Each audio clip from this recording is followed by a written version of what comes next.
So some of you, preparing for a presentation, may wonder, what is one of the most important things in having a good presentation? Well, the answer is quite simple actually. It's really just people have to like your presentation.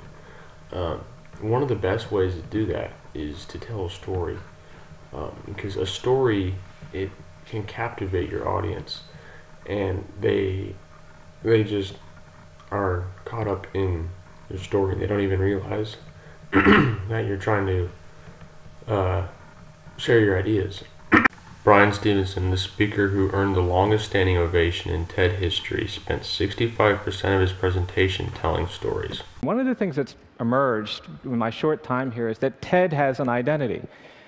And you can actually say things here that have impacts around the world, and sometimes when it comes through TED, it has meaning and power that it doesn't have when it doesn't. And I mention that because I think identity is really important.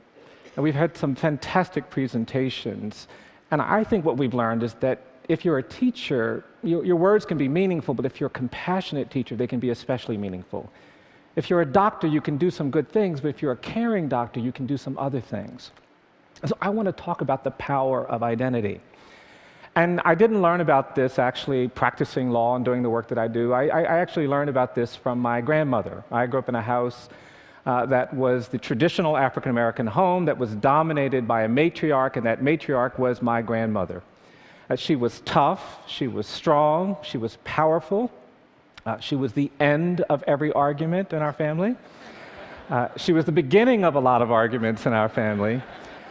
Here you can see Brian does a great job of correlating his personal life stories to relate them to his topic and really pull the audience into what he has to say. Another important tactic when telling a story is to relate the story to your audience. This will make your story twice as effective, and therefore your presentation twice as effective. It takes your audience from listening to actually being engaged and active and feeling like they have something in common with you. Hassan chose a graduate student to be the speaker. Lauren Silber told a personal story about her going to prom. Researchers scanned her brain and the brain of 11 other students who were listening. These parts of everyone's brain showed activation, meaning a deep connection between the person doing the talking and the person doing the listening. It also suggested that everyone in the room, all the listeners, were experiencing a similar response. People don't always realize the power of a good story. Not only can it relate your audience to what you're saying, but it also can sway them to believe in what you're saying.